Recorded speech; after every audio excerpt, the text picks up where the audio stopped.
बुलेटिनची सुरुवात आपण एका मोठ्या बातमीने करूया। काँग्रेस सोबत राष्ट्रवादी काँग्रेस सर्व ठिकाणी आघाडी करणार असल्याची माहिती राष्ट्रवादीचे अध्यक्ष शरद पवार यांनी नांदेडमध्ये दिलेली आहे। सर्व जिल्हा परिषदांमध्ये या दोन्ही पक्षांची आघाडी होणार आहे। आघाडीबाबत आपण स्वतः अनुकूल असल्याचं शरद पवारांनी सांगितलेलं आहे।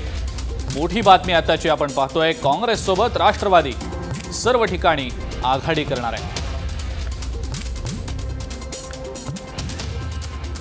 अधिक माहिती या संदर्भातली जाणून घेऊया। रिपोर्टर सुदर्शन चापके फोन लाईन वरनं। सुदर्शन, काय नेमकी माहिती आहे? अजिंक्य, आज नांदेडमध्ये स्वामी रामानंद तीर्थ मराठा विद्यापीठामध्ये शरद पवार यांना डिलीट पदवी प्रदान करण्यात आली। यावेळेला त्यांनी झाले आता ज्या स्थानिक स्वराज्य संस्थेच्या निवडणुका झाल्या, या दरम्यान ज्या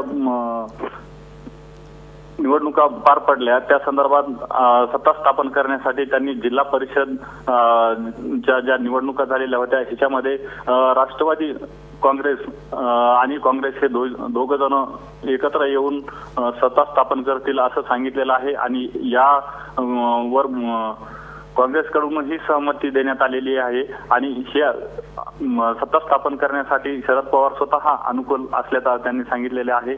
आणि याचबरोबर मुंबईमध्ये महानगरपालिकेमध्ये भाजपसोबत कोणत्याही प्रकारचा आम्ही त्यांना सहकार्य करणार नाहीत आणि पाठिंबाही देणार नाहीत असंही त्यांनी सांगितलेलं आहे।